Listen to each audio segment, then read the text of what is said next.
and say, aha, yeah, you can see that an AQL turned into an MQL, turned into a TQL, turned into an SQL, whatever, set of letters.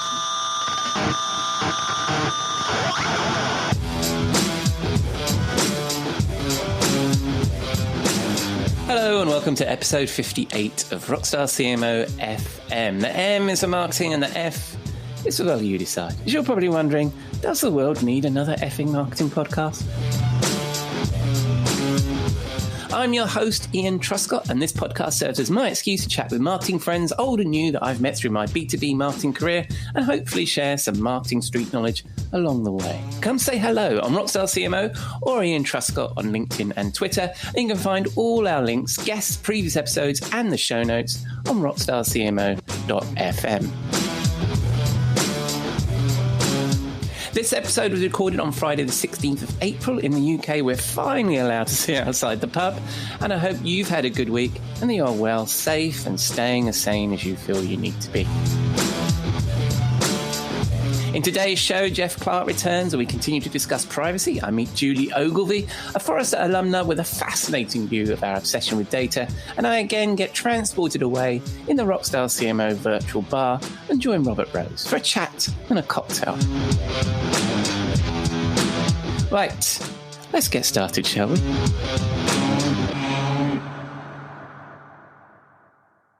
On to our first segment. I'm again joined by Jeff Clark, Rockstar CMO advisor and former research director for Serious Decisions and Forrester, as we continue to discuss privacy, the marketer's dilemma. Welcome back, Jeff. How are you doing, mate? I am doing very well. We're getting some nice spring showers here in central Massachusetts. Nice. And here in the UK, I am going to go for my first al fresco meal and drink as we're easing ourselves out of lockdown. It's not quite warm enough to do it, but hey, we're British. What the heck? What the heck? If the pub says it's okay and it's going to have a little trestle table outside, I'm ready. It must be ready to go. What are you going to have? I don't know. I haven't been in a pub for months, and it's got to be something. I was thinking about this earlier. It's got to be something that is uniquely a pub experience. So it needs to be a hand-pulled pint of something, I think, because yes. I can pour myself a can of something or a glass of wine here. So it would seem that wine would be a waste. So I think I'm going to have to find some obscure ale in this pub that I'm going to, and that you can only really drink if it's been poured by somebody else. I think some hot greasy food that'll just make you warm, fish and chips, or steak and kidney pie or something like that. Absolutely. You've got our cuisine down there. But I think, well, to be honest with you, Jeff, I would be delighted if somebody else pours the drink and somebody else brings and cooks the food. Awesome. I set a very low bar. All right, so we're carrying on with our Privacy, the Marketer's Dilemma series that we've been talking about for the last, 3 weeks or so? Yep. And then last week, I think you were threatening to turn the tables on me because we were going to talk about the role that content plays in building trust and privacy, I believe. So I've in all of our extensive preparation for this conversation, I think that's where we left it. So, am I right in saying that? You are right. You're right about everything except maybe extensive preparation. You don't need it, mate. You've got it's all right there. I think so. I think the thing is that it's okay if we take a trip down the memory lane over the past couple episodes, and people certainly, I certainly encourage people to go back to listen to the earlier episodes if we're somehow catching them with a topic. But it's like if we, as consumers, we don't want advertisers following us around. A lot of people, at least according to some of the stats we were citing, a lot of people are browsing using private browsers. And Google wants to get rid of third-party cookies, and we were sort of saying, well, I don't know, maybe we don't. It's like, do we care? There's pros and cons, but as a consumer, So, and to me, it's like as a marketer, you always want to put yourself in the shoes, the seat of the consumer, because they're the ones you're trying to get their attention. So with all of that laid down, what is a marketer to do? And I think that's where we're kind of last week we kind of intimated that that's where the content plays a really good role. So that's where I wanted to turn it to you as our content guru. It's very kind of you to call me a content guru. So where should we start on this then? Yeah, well, I think it's like, let's just, I mean, I think one of the things you also started talking about last week, which we wanted to punt to this week, was the idea of building trust. So absolutely, if you could just like to start with what your thoughts are on, using content as a trust building tool. Yeah, well, I mean, I did my extensive research for this is I was actually listening to another podcast by the BBC, Digital Planet, and this week they talked about they were talking about how your phone is chattering away all the time, to either to Google or to Apple, and they had some listeners commenting that you shouldn't buy those phones and all that kind of stuff. You're kind of buying into that environment, but really the other point they were making really was that these brands, we trust one or the other more, right? And so we're probably on balance, and there's probably some data out there that I sort of researched that people probably trust Apple more than they trust Google, right? Or they certainly trust Apple more than trust Facebook, or correct. So through and how have they achieved that level of trust? And it's also another thing is that we know that our smartphones are chatty. And we know that things being tracked, and I happen to be in the Apple camp, and I'm quite okay about that in certain scenarios, right? When I can see a quid pro quo, when it makes my life easier, when it makes my life more convenient. We as consumers are basically lazy, so there's quite a low bar. I think that. What I think we were also mentioning this last week, I think that then brand plays a huge role in this, right? Is that in order to break through with your cheap, easy rubbish, with your marketing automation and all that kind of stuff, remarketing stuff, is that you need to do that from a basis of trust. And I think that also, I think you mentioned this last week or the week before, is the digital and remarketing and social are not the only channels. And so I think you need to look more broadly about what your story is, how you're going to tell that story, how you're going to tell it in a relevant way, and that privacy and trust needs to be a part of every brand's story right now, right? Because that's not just because it's in the zeitgeist and people should jump on that bandwagon, but they have to develop trust as part of their marketing strategy, as part of their storytelling strategy. Mm-hmm. So I think that's where content plays a role. Yep. So one of the metaphors we used over the last couple episodes was the idea of the store. It's like it's like things are different when you're out on the sidewalk and you're thinking about what you may want to purchase.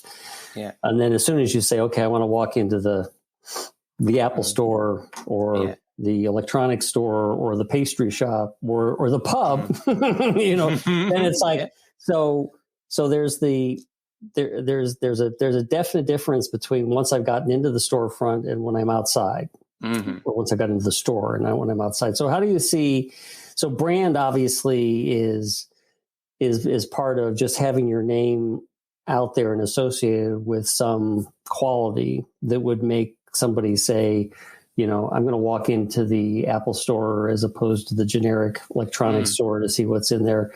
But what, from a content perspective, what do you think are some of the key, rules to live by in terms of what we need to put out there in order to get people to walk into the store? Well, from just in general, we could do a whole show about the value of content marketing in terms of brand building and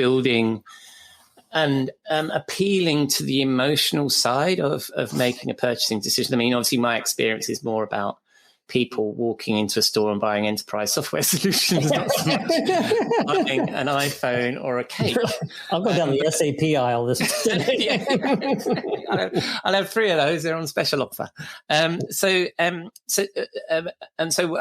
we talk, the walk into the store in that environment is a long walk, and it involves a crowd of people, and the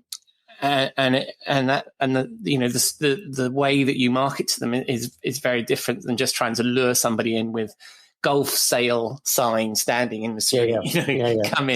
Come in here.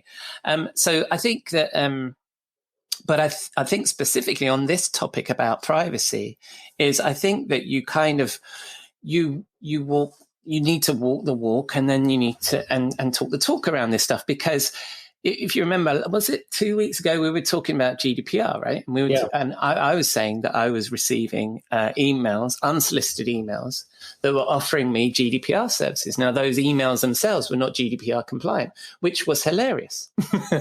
And at the time, I was working for a German software company, and knowing full well that we were fully GDPR compliant.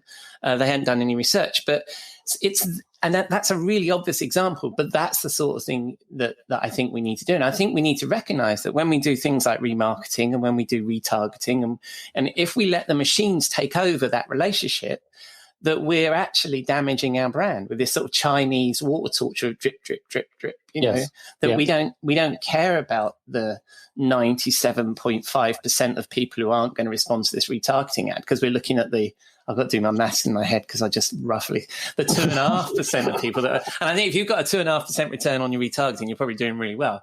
But, it's thinking about that. It's not just thinking about the content and the story, but if you're going to put a story out there and you're going to talk about your, let's say it's the origin story of your company, and you're trying to appeal to their human emotions about why your CEO set up the company and all that kind of stuff, and then you start following people around the internet with that bloody thing, they're not going to view you in that same human emotional way, are they? Yeah. I don't know if that's what you were looking for from that response, but that's and well, one of the other things which may go a little bit deeper into this is that I often have thought, and maybe may have said in the show, that the what the marketer needs to do is since the prospective buyer out there is trying to solve a problem, is you need to help them in learning and the problem solving, and of course, you and I have been involved in thought leadership campaigns or surveys and studies which are trying to put together reasonably accurate, although maybe self-promotional reports, but to help people through a purchasing process. Although so often I hear people say, we need a thought leadership campaign, and it's I don't know, it's more about chest thumping than it is about helping people with the process they're going through. So I don't know where do you what are your thoughts on that? I agree completely, and I think that when we talk about thought leadership, it's got to be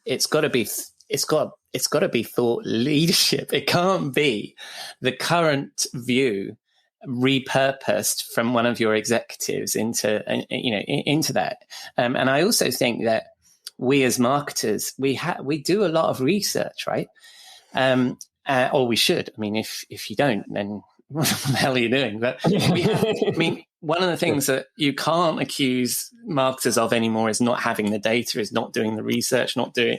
And I think that sometimes we're a little bit shy in sharing that, and that we share it for our own means. Whereas I think we should be, I think with that kind of thing, you need to be super generous with the research that you found out. And so you might share a report that might be useful to one of your competitors about the state of the market and stuff. But by you publishing that report, you've demonstrated a level of confidence and leadership in that category.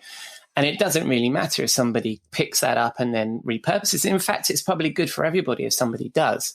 So so to your original, I think that absolutely. I think sharing research and that thought leadership. If you're going to say something, most consumers believe this, then you better have the data, and you better support that, and you better share that, and you better be and also be very generous with where you've got the data from and who's contributed that, and building that sort of community around your category, really. Yeah.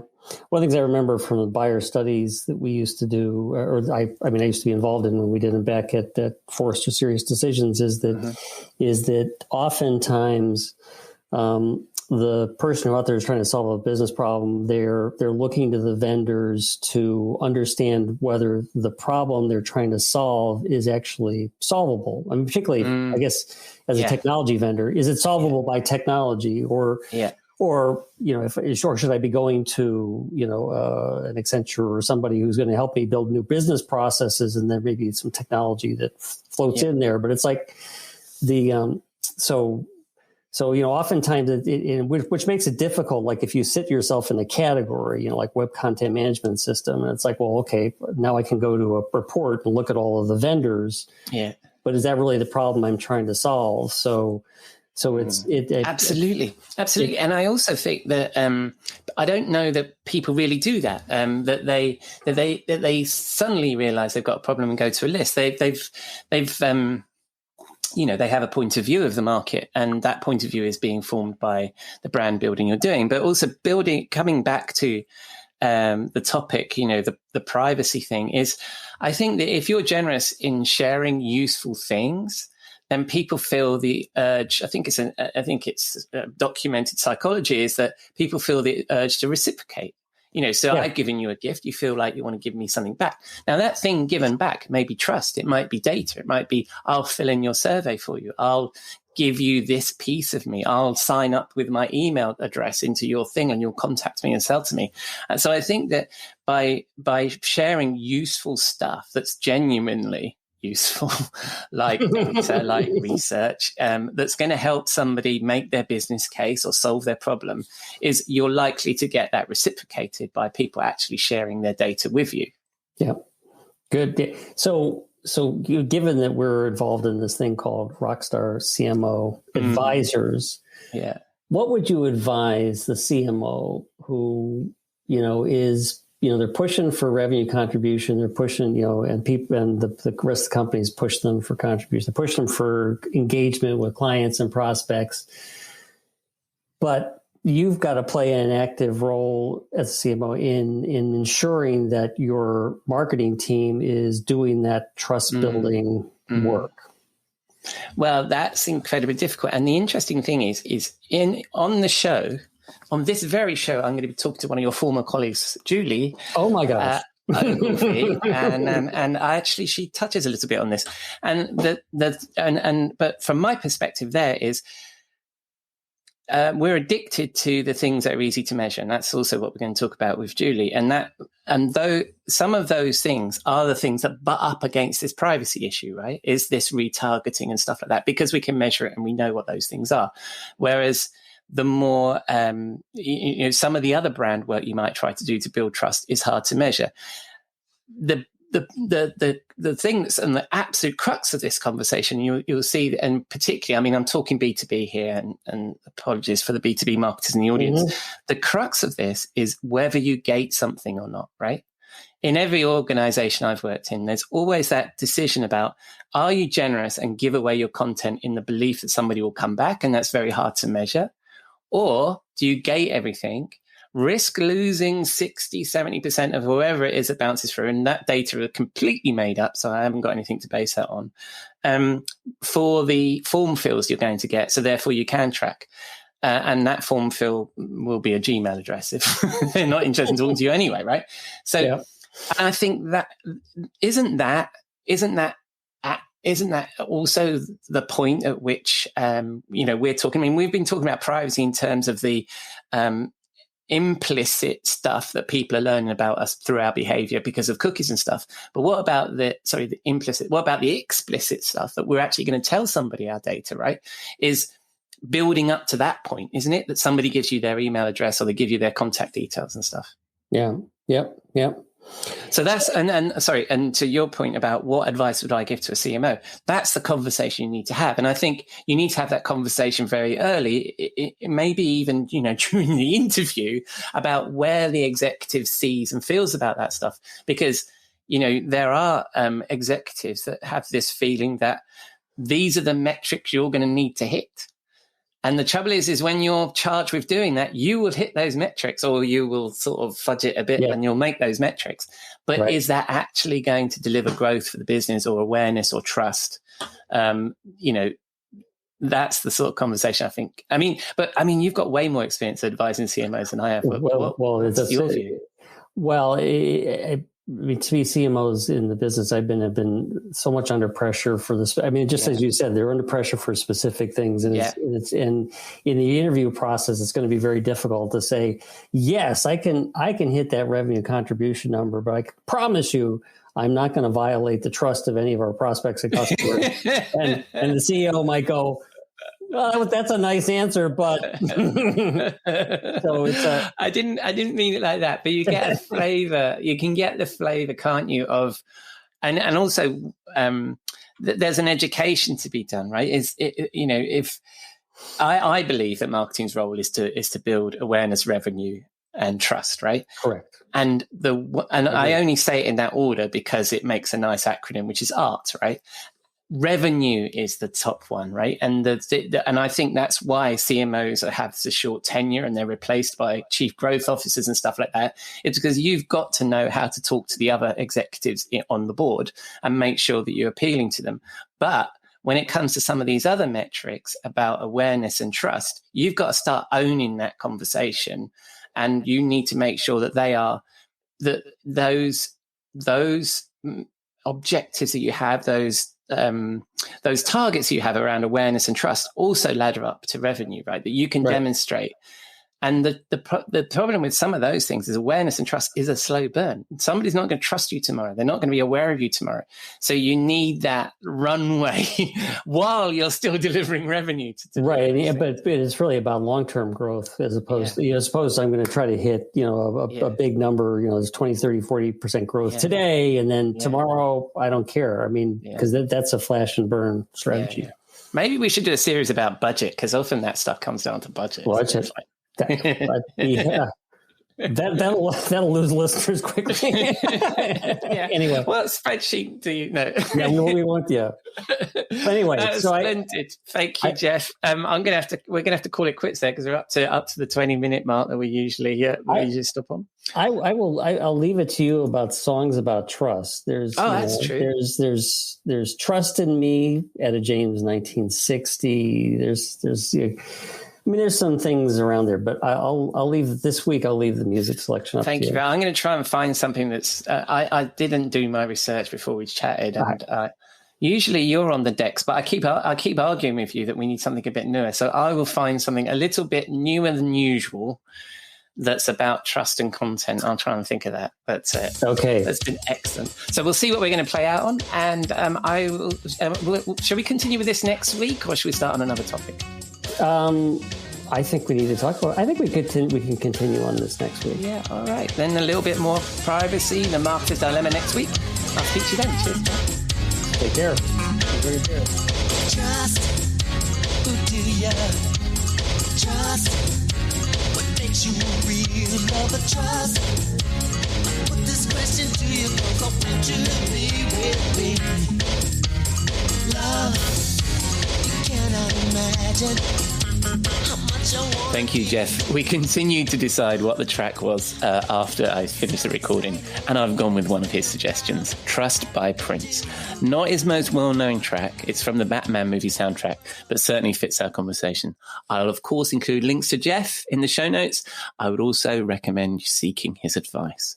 On to my guest interview. Julie Ogilvie's career in marketing has spanned 3 decades and innumerable business trends and transformations. She's an unapologetic generalist, having worked in communications, brands, events, content, and digital marketing roles in both B2B and consumer businesses. She was part of the marketing team that launched the wildly popular Iomega Zip Drive in the mid-90s, spent 8 years as the VP of corporate marketing for e-learning leader SkillSoft, and finished her career as a VP principal analyst for Forrester Research.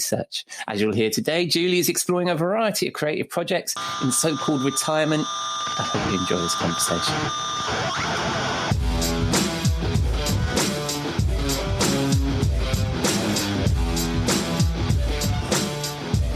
Hello, Julie. Welcome to Rockstar CMO FM. How are you? I'm fine, and thank you for having me. Oh, you're very welcome. It's an absolute pleasure. A Forrester alumna from that you introduced to me through Jeff, who's also on the show. But for the listeners that don't know you, tell us a little bit about yourself. Yes. So my career is, I spent basically my whole career in marketing, and that's over 30 years. And so just to sort of put it into perspective, I like to tell people that when I started, cut and paste really meant cut and paste, like with scissors or a knife, and then using glue. It wasn't like a keyboard shortcut or anything. Yeah. And I've been through quite a variety of roles. And I would say the one thing that's sort of a thread that's run through my career is writing. Almost every job I've done, writing has been an important component of it. And it's sort of a piece of advice that I would give to any person who, especially young people who are thinking about getting into marketing. If you can write, that means you can go into a company very early on and you can contribute and add value. It's the thing that nobody else wants to do. So if you can do it and do it well, it's really going to be very helpful. And it also translates across all different types of industries. So my first job, I was called marketing coordinator, and I worked for a company that made plastic bottle caps. So, very glamorous position. Wow. And I moved on to a company that sold bows and arrows. Well, the same types of skills are used to develop, your content, whether it's bottle caps, bows and arrows, whatever you do in your career. So that's sort of the thing that run through everything. And I went from being also a generalist, moving across different types of roles to managing teams of people doing it. And that also set me up for, in the end, going to work at a place like Forrester, where having knowledge across a lot of areas was helpful. Yeah, I can imagine. And gosh, what an introduction. I mean, there's like 3 different things in there that I'm really interested in. And one of them is that it's clearly content marketing isn't new, right? And also that idea that that you shouldn't be shy of writing if you're a marketer and telling stories. But we'll get onto that in a moment. So you've recently, am I okay to say retired from Forrester? I know that you still are very active, but recently retired from Forrester. What was your focus when you were with them? Yeah. And, I am not shy about saying I'm retired. I agree with you. Like, people hear that and they don't, it sort of almost like stops the conversation. They don't know what to talk about. And, I think retirement needs rebranding. So it shouldn't, you shouldn't be defining yourself based on what you don't do. You should define yourself on, based on what you do. So I'm doing a lot of creative projects that I never had the time to do across, the 30 years of working for other people. Yeah. When I was at Forrester, so I joined actually Serious Decisions, and which was later acquired by Forrester. And I had been a client of Serious Decisions, and I really appreciated that they brought this viewpoint and a lot of knowledge around B2B marketing. Yeah. And B2B is typically ignored in a lot of, it's just sort of the stepchild. It doesn't get the same amount of attention. Yeah. And but what I did there also was a little bit out of the mainstream for what typical clients were at Serious Decisions or Forrester, in that I was talking to brand and communications leaders primarily. So that could be the leader of, the VP of corporate communications or corporate marketing. Yeah. And a lot of those people, they were having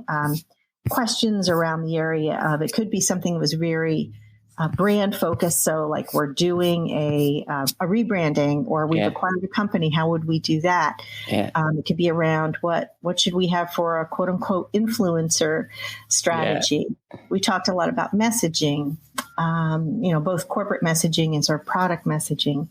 But I think the area that we got probably the greatest number of questions was always around brand measurement. Yeah. And by brand measurement, really what the clients were asking is, how do I prove the value of the brand and the reputation? Yeah. And that's a really tricky thing to do. Yeah, no, that's right. And I missed, I also wanted to rewind back to the beginning of your career, actually. And I asked most of my guests, what actually inspired you into this crazy marketing? I mean, it's not that crazy, but what inspired you to be in marketing in the first place? Yeah. Well, I guess I could say I was born into it because my father had a small advertising and PR agency, and he then later also published a weekly newspaper. Mm-hmm. So I actually grew up in a house where there was an advertising agency in the front parlor. Wow. Being named Ogilvie too. People would always say, "Oh, Ogilvie," and your father's in advertising, and I'd be like, "No, not that Ogilvie," right? Yeah. So. It's funny because I was joking when we came on and we were prepping, and I said, "Oh, you come from a long line of marketers," and it's true.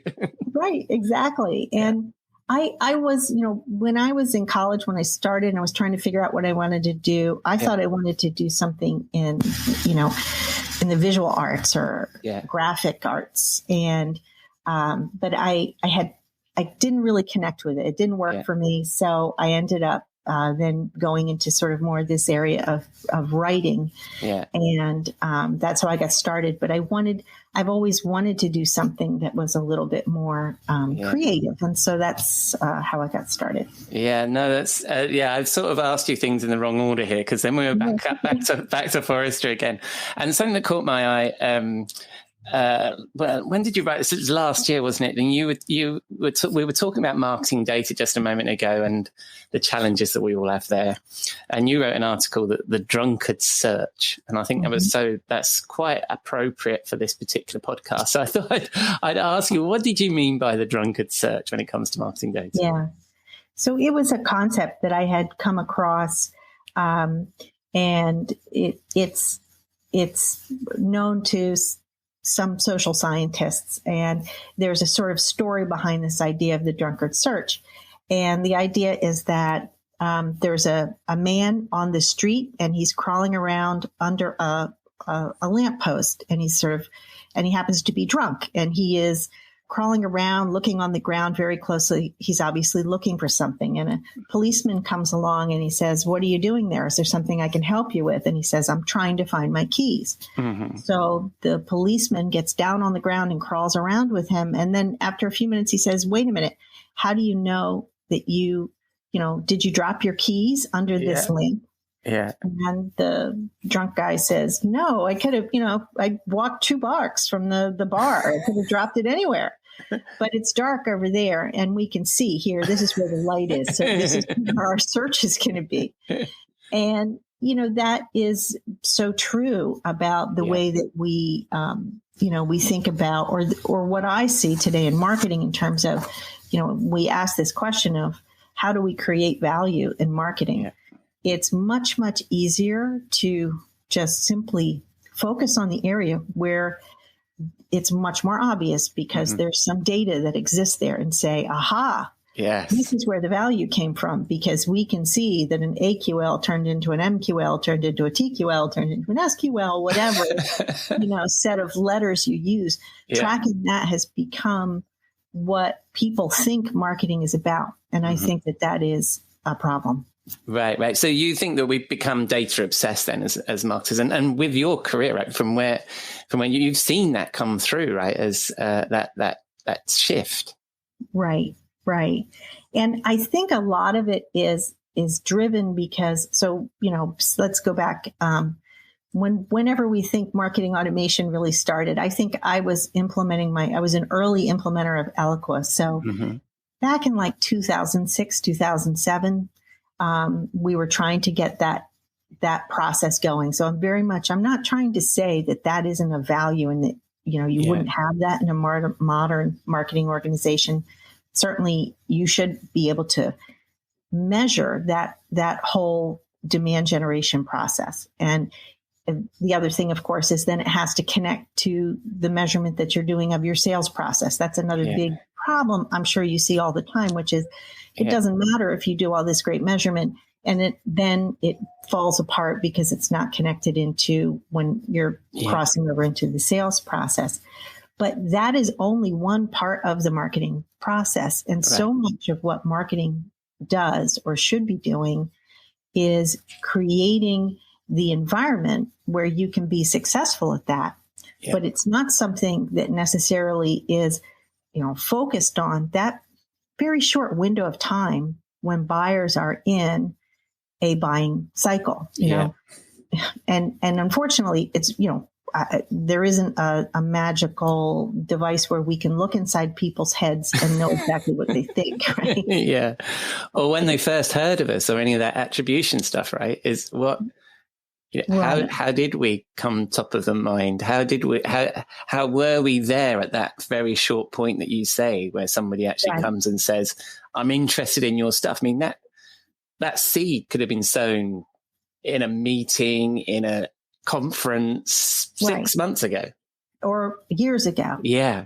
You used a phrase, used a metaphor in one of your previous podcasts, Ian, where you talked about growing a tree. Yeah. And, brand and reputation is very much like a tree that grows over a period of years, not even just a period of, we think of a quarter as a long period of time in marketing nowadays. And the funny thing to me too is, like, if you were just to sit down with any CEO and say, well, is reputation important in terms of what businesses we choose to do business with? They would say, well, of course, I wouldn't choose to do business with a company that I thought was shady or some fly-by-night company I had never heard of before. Yeah. And hold on, someone's knocking at my door. Okay. Can we stop for a second? Yeah, sure. I got to get this.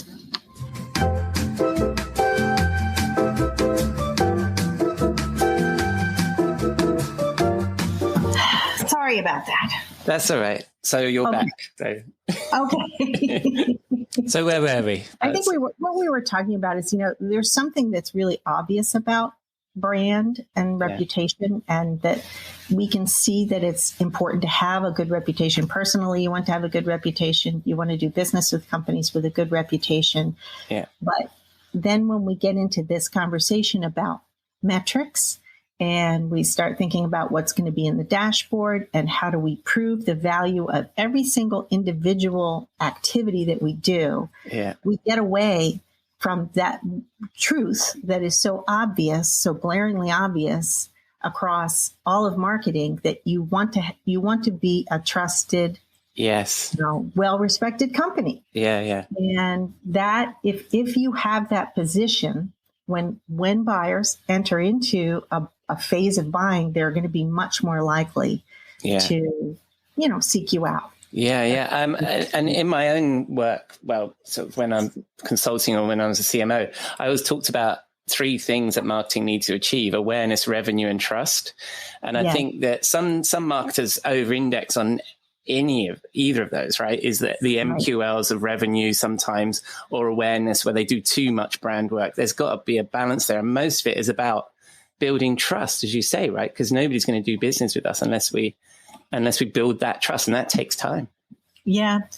And the other thing that I think happens is that when, their confirmation bias is such an important part of the way that humans make decisions. So we think of it a lot of times. I think as marketers, we think about a buyer and we say, well, this buyer is going to needs to buy some arcane piece of enterprise software. And they go out and they have no preconceptions about what the companies or what it is that they want or what they need. And they go out there with this sort of idea that they're just going to, at the time that the person is making this decision, they're going to be able to go out and just, capture attention, and through the power of their message, they're going to attract them. Whereas what really happens, I think, in many cases, is that people have some kind of preconceived notions around what types of solutions they need, what kind of companies are the leaders in that area, and they seek those companies out and they want to defend that decision to do it. And so that people get locked into their decision-making process much earlier than we think they do. Yeah, that's brilliant. I mean, I often talk about the emotional the emotion of B2B buying, right? That's often forgotten, that actually there's so much risk involved in that decision. I love the way you just described it as a defense. Like you feel defensive about making the decision. You've chosen your sweetheart almost maybe 6 months ago. Or a year ago, like you say, and you're going to defend that decision, right? Right. And that the process of B2B buying is complex and it's scary. And the people who are involved in making those decisions, I mean, especially if you're making some kind of a decision that involves, again, like a big piece of enterprise software that's going to really change the way everybody does their expense reports or whatever it is. It's going to affect a lot of people. And so you're really you're really in the spotlight when you do that. So there is, we're thinking of it sort of in a cut and dried way of here's what our features are, but the people who are involved in it, not only are they worried about, how do I convince my colleagues that this is the right decision? They're worried about, what if this goes terribly wrong? Have I ruined my career and that type of thing? So, many B2B sales cycles end in no decision because often there's too much risk. Right. Nobody can make up their minds because they're so overwhelmed and there's so much anxiety around it. But back to the original point that you were making about the measurement, right? So it's all, I mean, we say this, we have this conversation a number of times, I think, on the podcast, and I have this conversation as well. But because those things that you're talking about are actually harder to measure, right? So we're in this sort of measurement, we're addicted to measurement. So we measure the easy things. We measure the vanity metrics. And then if you say, well, you need to measure your level of brand trust, and it's like, that's so hard. What advice do you give or did you give to your clients when you were trying to say to them, look, ease yourself off the sugar rush of vanity metrics. You're going to need to do some work and eat your spinach. What is it that you used to advise? Right. So I am, a lot of that blog post you're referring to is questioning some of the metrics of marketing. Yeah. But, measurement is something that you should embrace if you're doing brand and reputation. The way that we looked at it at Series Decisions and then Forrester was that there were three pieces to brand measurement, which was, again, you said awareness. So how many people know us? Perception, how do they feel about us? And what do they know about us specifically? Yeah. And then their propensity to really engage with us or show preference for us, which is the type of thing that is more easily measured through behavioral type metrics. Like they're going to go to our website or they're going to come to our webinars when we advertise them, et cetera. But those first two, awareness and perception, are really the tricky ones. Yeah. And it's something that you have to, there are proxy metrics that you can use for that. Yeah. So obviously the number of people who come to your website gives you somewhat of a rough idea of how many people in the world are aware of you. And if you track that over time and you see that going up, you know that you're doing some things to increase awareness. Yeah. You can use social media monitoring tools to figure out are we being associated with the topics that we want to be associated with. Yeah. And you can also get a rough sense of how people perceive you in terms of their positive, neutral, negative emotion. Yeah. So there are things that you can do there. But a big area I would say that today because we're obsessed with the automation metrics, is a lot of companies have really stepped away from doing brand studies. Yeah. And it used to be a sort of a pillar of marketing that you did an annual brand survey. Yeah. And I would even say another really big missing formative piece is qualitative research. So when I was working at some of those earlier companies like Iomega, which had a very, very successful brand with something called the Zip Drive, that was born out of really good insights into the type of people who were buying that type of product, what would appeal to them at an emotional level, what kinds of problems they were trying to solve. And a lot of that, again, doesn't come out of so much a scientific survey. It comes out of listening to people, doing interviews, doing focus groups. And I think people look at that and they go, oh, well, that's old quality. school. We don't need that. Yeah. Well, I'm realizing the time, and I'm going to shamelessly overrun with what I normally do here because it's so fascinating.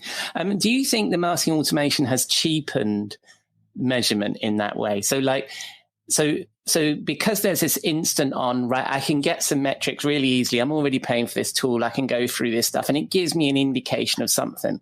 But if I actually go out and try and do the real research into brand and stuff, particularly, and I think we're particularly guilty of it, aren't we, in B2B rather than, big consumer brands will do this automatically anyway, right? Do you think that's what's happened here? How do we move that needle back again? Yeah. I think, what I saw as I was talking to people at Forrester, a lot of people in marketing are fighting for their lives every day. They're fighting to keep their job. Yeah. And the way that they feel that they can do that is by saying, this tactic worked 29.7% better than that tactic, right? Yeah. And so they fall back into this, we're measurable, we're data-driven. Yeah. And they're not comfortable talking about the creative part of it. And the ironic part is by doing that, they have reduced the role of marketing to tracking MQLs and SQLs and all of these types of things. So that's fascinating. I think that you have to be able to have a conversation with your CEO around brand and reputation. And again, get them up to that higher level where they're thinking in a common sense way. Of course, it's important. Yeah. And think about this. Yeah. And right. I am honestly going to ask you the final question. But is it because we're now getting our marketing confidence from those metrics?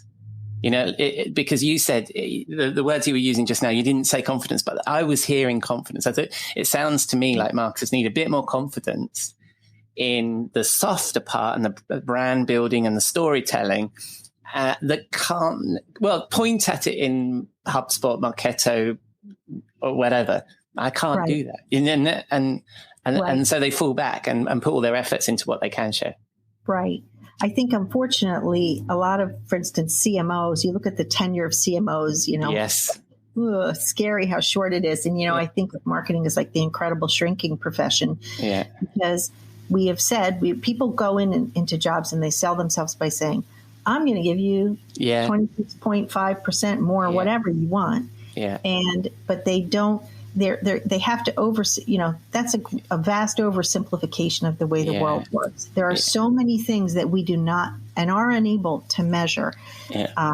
It's not that helpful. There's a great book out there. It's not a marketing book, but it's a good book for people to look at. It's called The Tyranny of Metrics. Mm-hmm. It's about all the different sort of fallacies. And this crosses not just, it's not just business, but it's in academics and it's in healthcare and everything where this drive to be measurable ends up working against, the overall success of the organization. And you end up with, people sort of manipulating data all the time to look better. Yeah. You really have to step back a bit. And again, I'm an old school person, unapologetic about it. I really think you have to say, what is it that really drives this audience? Who are they as people? What are their emotions? How do we connect into that? Yeah, that's a great way to leave the formal part of the interview. Thank you very much, Julie. I have one final question, which I ask everybody on podcast, and I'm delighted you've listened to it, so you'll know what's coming. We call it the swimming pool, where we chuck all the snake oil or BS and overhyped techniques or trends from our wonderful industry. What would you chuck in there? Well, we've spent a lot of time talking about marketing automation stuff, so I'll leave those guys alone. They often get it on this show, to be honest. Technology often gets it on this show. I was thinking at first, I was like, intent marketing is one of my least favorite phrases. But the thing, that one day somebody's going to come up with that. That's for sure. That's getting some hype at the moment. But what's your one? So the one that it drives me nuts is storytelling. Now, it may seem counter to everything I just said. Yeah. I believe in storytelling. I think you should tell a story that's interesting to people and touches their emotions. But it's taken on this idea that you can have like a template for storytelling, or that there's a workshop that you can buy and you'll bring your staff to it for 6 hours. And all of a sudden they're going to be these magnificent storytellers, and again, it's all about writing, and it's about how do you connect with audiences? How do you really understand them? And how do you make something that's interesting to people? Yeah. And it's not an easy thing that you can learn in 6 hours, but that's the big thing that's being sold right now. At least that's what I see. All right. So the commoditization or the view that storytelling can be taught in a quick session and can be formulaic and we can just roll it out is the thing that's getting the swimming pool. Right. Yes. But we like to tell stories. Is right. Like the dumbing down of what storytelling is to, a listicle, here's the 7 things you can do to be a great storyteller. People want to know that. People definitely want to know that. And people are really disappointed when you say, well, it's not that easy. Yeah. Easy. Maybe that's the listicle we should create. The 7 reasons why it's just too hard. We'll drive those clicks. All right. Well, it's been an absolute delight, Julie. A pleasure to meet you through Jeff. So I'll thank him when I speak to him later. And I know that you're doing other things. I don't know whether I want to say retired. You've moved on to other things. But if people spin the dial on the interwebs and they want to connect with you, or they want to, I will of course include a link to the blog post we've been talking about. But where would they find you, Julie? So actually, my husband and I, who's also a retired CMO, you can find us at chubbycouple.media. That's fantastic. It's very memorable. A little lighter side of life. Nice. We're just sort of getting started. We're not really there yet, but that's sort of where we're going to express our unwanted opinions and talk about things we're interested in. And of course, people can reach out to me on LinkedIn as well. Oh, that's excellent. Well, I'm sure people will, because that was absolutely delightful. Thank you very much, Julie. Alrighty. And I look forward to staying in touch and speaking to you again. Thank you. It was great.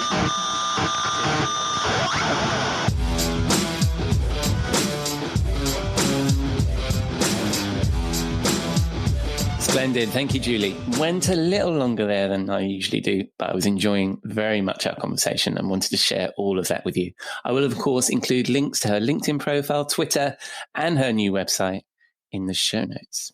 Right, it's time to escape lockdown, take a trip to the Rockstar CMO virtual bar and be transported away with a cocktail with my friend and content marketing guru, Robert Rose.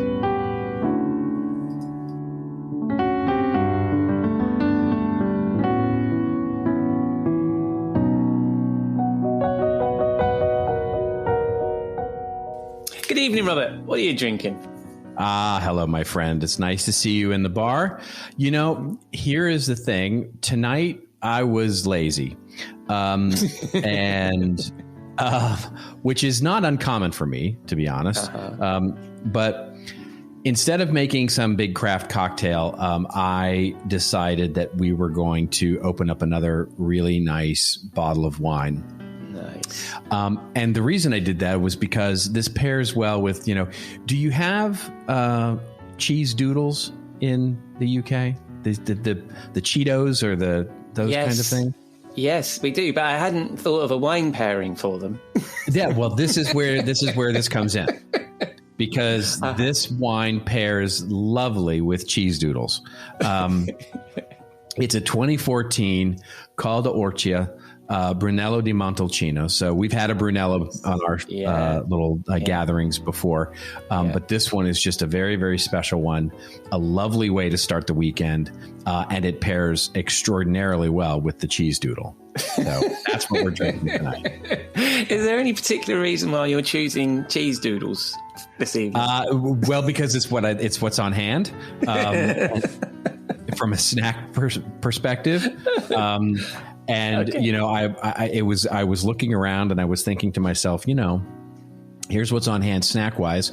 What would pair well with that? And so I went to the robust wine cellar that is the Rose Wine Cellar and found this lovely bottle of Col d'Orcia and the Brunello, and decided that would be perfect.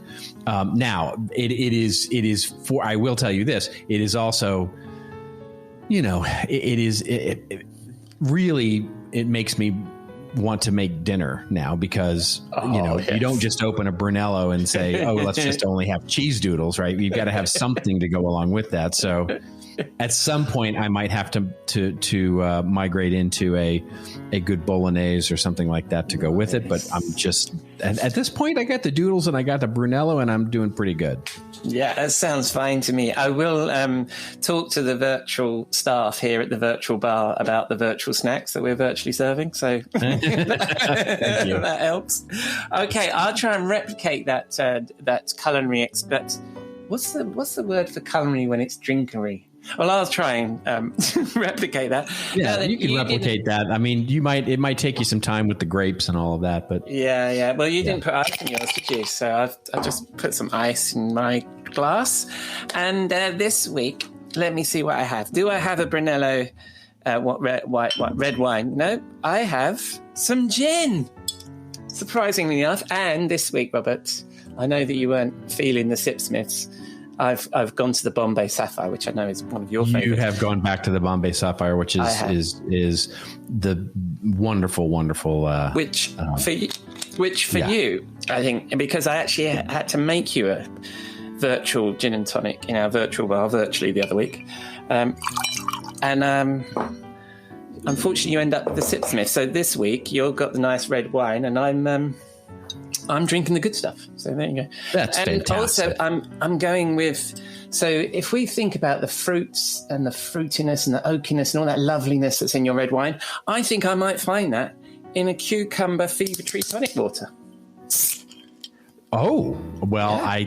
That's definitely not wine either, but I think you should feel good about that. Yeah.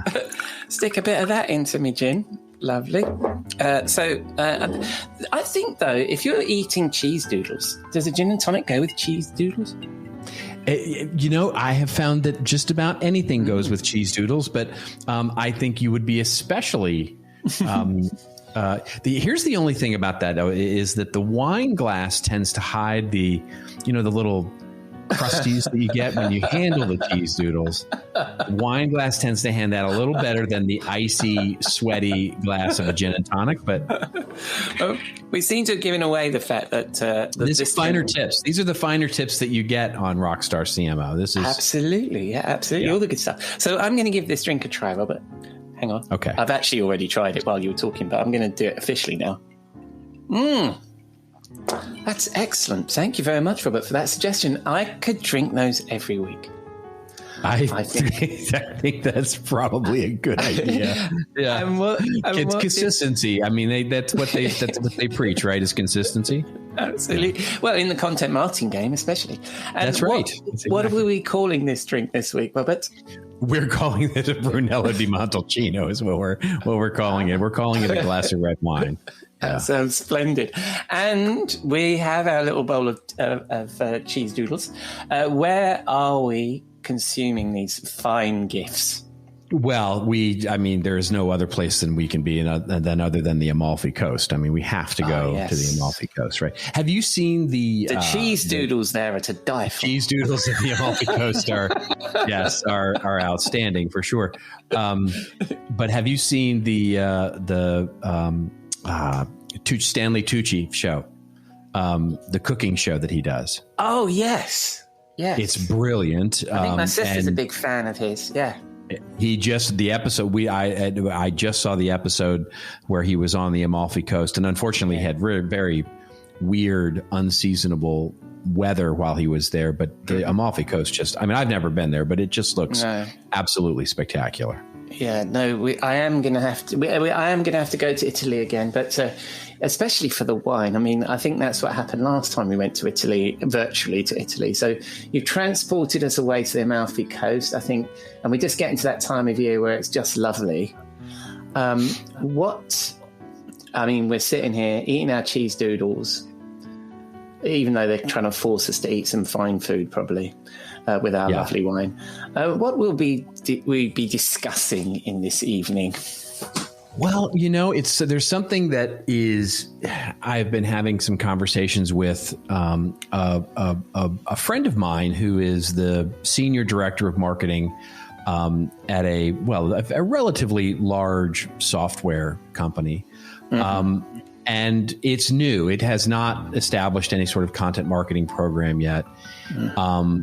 But he was tasked with doing this. He was tasked with sort of establishing this new content marketing strategy, right? Mm-hmm. And figuring out a way to roll it out to do things, right? And what those things were, he was going to try and figure out by building his strategy. And so we were talking about it. And one of the things that was so frustrating for him was he'd spent a few months actually, building this strategy and then socializing it, right? Going around to all of the different groups with all these proposed changes through the company. And in every meeting with these stakeholders, there was some new blockage, some new roadblock that came up, right? So in other words, he went to the sales team and he proposed this new flow of content, and the sales team said, well, but that's fine. But what about this other problem that you aren't addressing here? And then he proposed the business case to the content marketing platform to the head of brand. And she said, well, I don't really think that senior leadership understands what content marketing is. So it doesn't really fit into our brand. So I don't really understand how this is going to work. Mm-hmm. And then he went to talk to product marketing about optimizing all their content. And they said, well, our content is already amazing and doesn't need any help. Thank you very much. And so he was really batting 0 for 0. I mean, he was just not having a good time at all. So his confidence and his presentation was really starting to suffer. Mm-hmm. So he changed his presentation from the feedback, and then he went back and met with those people again, and he got the same challenge, right? Different arguments, different, result. Yeah. So we started looking at the presentation, and the interesting thing wasn't the arguments, but how they were actually being made. And we started trying this experiment, and it really helped. And so this is what is on my mind, which is the arguments that he was making in this presentation were all about filling a gap that the team that he was pitching to didn't believe that they had. Yes. So in other words, the sales team, they didn't feel like content flow is a problem. So coming in and saying, I'm going to fix it, didn't help. The head of brand marketing didn't see senior leadership having a lack of understanding as a priority. So quite frankly, why would I care? And the product marketing team didn't feel the content needed improvement. So get out of my office, right? And so his whole presentation basically screamed, don't you get it? You've got a problem. I can fix it. And their reaction is, no, I don't. Yeah, I don't have a problem. And so what we did was we sort of changed the approach, right? He did all the work. I just sort of said, go do it. And he said, what he did was he created a list of all those objections that he'd heard. And then he wrote down the positive futures that would come out of each one. Nice. In other words, what would it look like if this was fixed? Yeah. So in other words, he wrote down like this vision for what it would look like if all of these gaps were filled.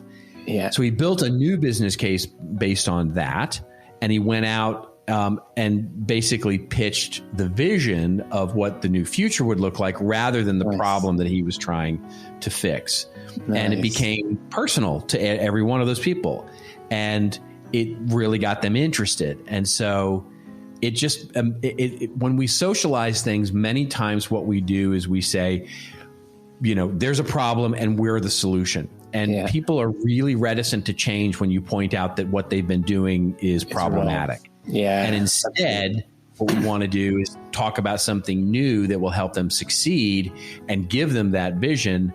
And they'll give you back the gift of enthusiasm and commitment for that change. And that's it. So that's what's on my mind this week. Yeah, no, that's excellent. And I think it sounds like he was very fortunate as well to get the opportunity to repitch, because I think sometimes you do something like that and that just ruins it for all time, right? Is you sometimes don't get another go, do you? So I think it's good that you got to repitch and that they picked up on that. Are you familiar with the Andy Raskin best sales pitch in the world format, which is something that I try. I've heard of it, but I'm not intimately familiar with it. Yeah. I try and use this, and that is that you talk about the change in the world that's happening, then you talk about the winners and losers if you don't adapt to that change.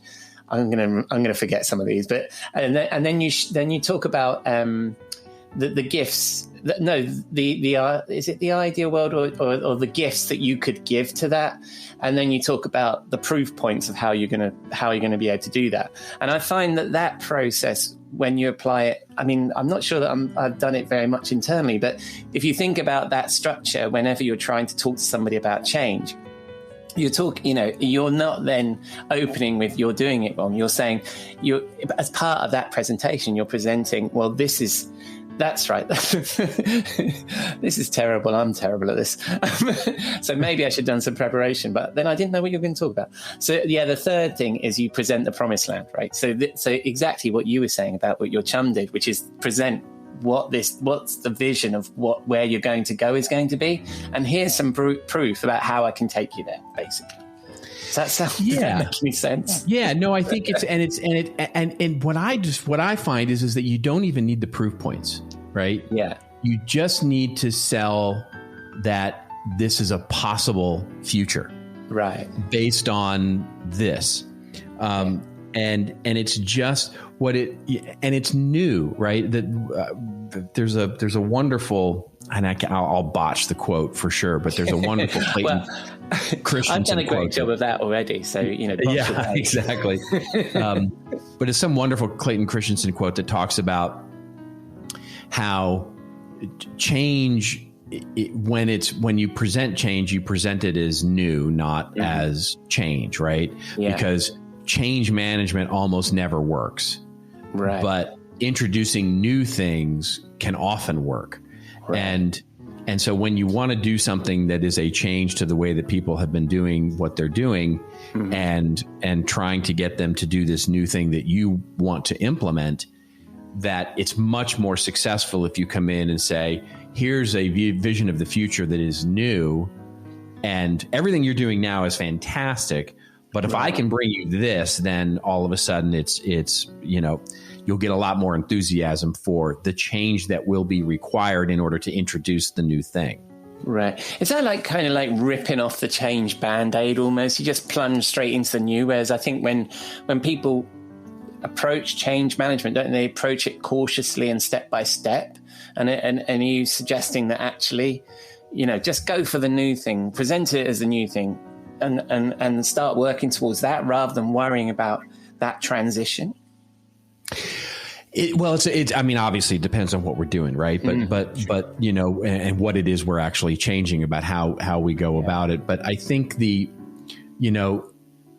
what I have found is that, especially in business processes, which is typically where we're making change management, right? Is in the, and when Christensen talks about this, by the way, he talks about it in the sense of when any new business, basically when any new business or operational function comes online in a business, it all starts with resources, right? What he says is, and I'm very much paraphrasing him here, but it says basically, the first question we always ask is what resources do we have, right? What people do we have? What raw resources do we have? What skills do we have? What technologies and tools do we have in order to make this thing that we want to make happen?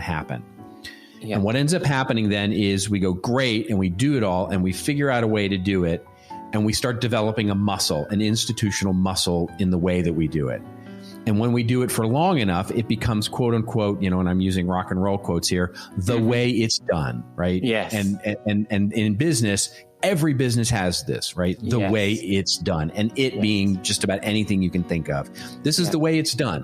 When a new employee comes on, no, this is the way we do it, right? Yeah. And this is the way it's always been done. And what Christensen said is that after some time, that becomes what we call culture. Right? The corporate culture of a business. Yeah. And all of those rules and laws of the way things work, the physics of the business, become what we call a corporate culture.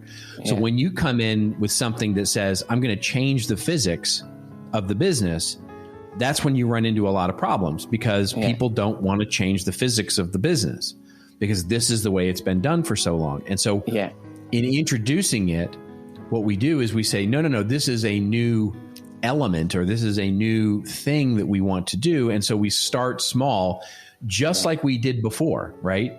In other words, we start with what resources do we have? What things do we have? And we build new things alongside the old things and see if they can become culture. And at some point we turn off the old culture. Does that make sense? Yeah, absolutely. I think, and like you said, I think it depends on what change you're applying it to. But I love that idea of these things becoming the culture because that also implies the fact that they're almost unsaid, aren't they? You know, what? Yeah. That's the way we do it. You know, it's like the cultural norms of how your knives and forks are on the table. And that's just the way we always do it, you know? So yeah, I think that made a lot of sense. That was really good. Thank you very much for it. And I've just realized the time. We should probably vacate our virtual bar and put our drinks down. Now the cheese doodles are finished. Will I see you in the bar next week, my friend? You will indeed. Oh, you know what I've forgotten to ask? Where do we find such fine thoughts online? You can find them at my little hole on the web, which is at contentadvisory.net. And of course, on the social channels, I'm Robert_Rose on Twitter, and you can find me on LinkedIn if you just do a quick search. Yeah, we've done this before, I think, so I should know this, shouldn't I? When you spin the dial on the interwebs. All right, well, thank you very much, mate, and I shall see you next week. Indeed. Cheers, buddy. Bye-bye.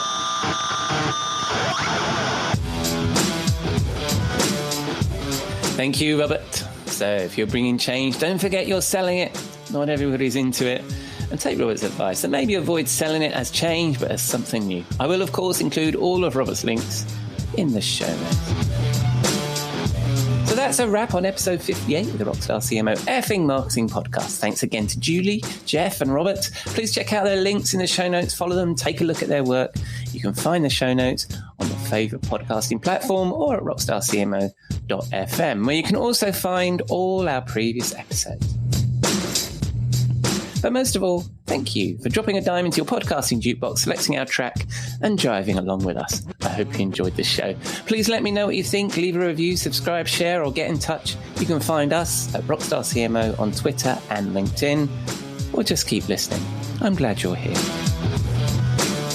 Next week, Jeff and I will continue to discuss privacy, the marketer's dilemma. I'm chatting to Alex Lowe, who works with and mentors startups and scale-ups, and recently joined friend of Rockstar CMO, Kate Bradley-Chernis, at Lately. And as you heard, Robert Rose will be back in our virtual Rockstar CMO bar. Until then, I've been your host, Ian Truscott, and I hope you'll again join us next week here at Rockstar CMO FM.